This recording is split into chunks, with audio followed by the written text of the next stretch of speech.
Assalamualaikum warahmatullahi wabarakatuh.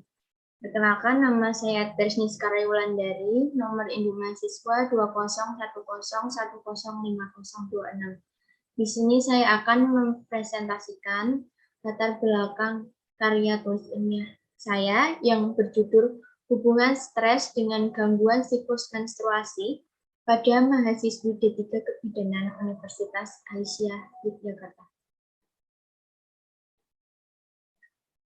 Latar belakang ini mengandung 5 unsur. Yang pertama adalah magnitud, yang berarti berat ringannya masalah yang diambil.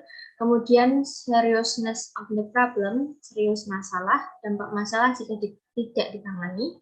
Kemudian community concern, yaitu peran bidan, peran perhatian masyarakat. Kemudian political concern, peran pemerintah, kebijakan pemerintah. Kemudian manageability, pertimbangan waktu, biaya, tenaga. Latar belakang. Menstruasi atau haid adalah perubahan fisiologis pada tubuh wanita yang terjadi secara berkala dan dipengaruhi oleh hormon reproduksi. Periode menstruasi penting dalam reproduksi. Periode biasanya terjadi setiap bulan antara usia pubertas dan menopause. Wanita mengalami siklus menstruasi rata-rata terjadi sekitar 28 hari. Siklus menstruasi idealnya teratur setiap bulan dengan rentang waktu 21 sampai 35 hari setiap kali periode menstruasi. Siklus menstruasi normal secara fisiologis menggambarkan organ reproduksi cenderung sehat dan tidak bermasalah. Sistem hormonalnya baik, ditunjukkan dengan sel telur yang terus diproduksi dan siklus menstruasi teratur, sehingga dengan siklus menstruasi yang normal, seorang wanita akan lebih mudah mendapatkan kehamilan, menata rutinitas, dan menghitung masa subur. Menurut World Health Organization atau WHO 2018, rata-rata 80% perempuan di dunia mengalami gangguan menstruasi atau menstruasi tidak teratur. Di Korea, laporan ketidakteraturan siklus menstruasi pada remaja sebesar 19,4%.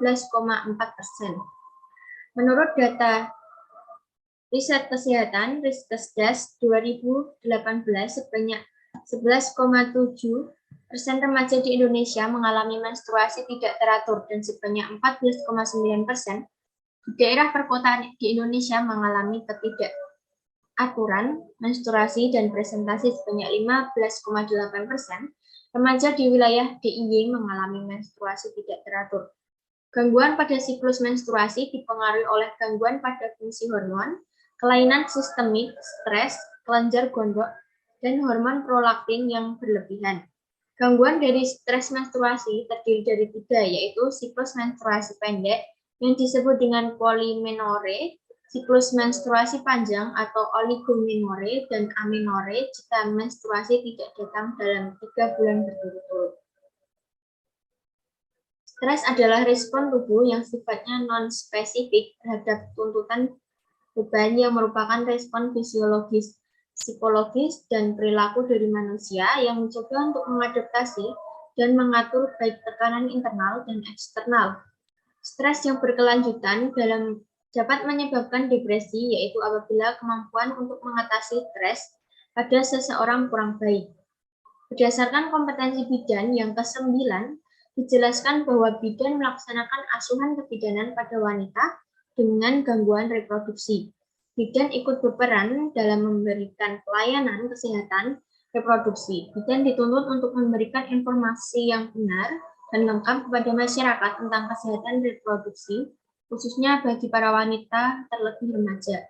Selain itu, bidan juga bisa memberikan konseling sesuai dengan wewenangnya kepada wanita, khususnya remaja yang mengalami gangguan terhadap kesehatan reproduksi dalam menstruasi seperti gangguan siklus menstruasi. Sesuai dengan Peraturan Pemerintah Republik Indonesia Nomor 61 Tahun 2014 tentang kesehatan reproduksi, dalam pasal 11 dijelaskan bahwa pemerintah menerapkan pelayanan kesehatan reproduksi remaja yang bertujuan untuk mempersiapkan remaja agar menjadi menjalani kehidupan reproduksi yang sehat dan bertanggung jawab. Dalam hal ini, pemerintah berupaya untuk meningkatkan kualitas pelayanan kesehatan peduli remaja atau PKPR, termasuk kualitas dalam memberikan informasi kesehatan remaja dan pelayanan konseling di semua tempat pelayanan kesehatan. Kemampuan petugas kesehatan khususnya di puskesmas dan rumah sakit dalam pelaksanaan konseling dan penyampaian informasi yang jelas, benar, dan tepat. Karena remaja yang berkualitas memegang peran penting dalam mencapai kelangsungan serta keberhasilan tujuan pembangunan nasional, sehingga perlu mendapat perhatian yang serius untuk meningkatkan kualitasnya.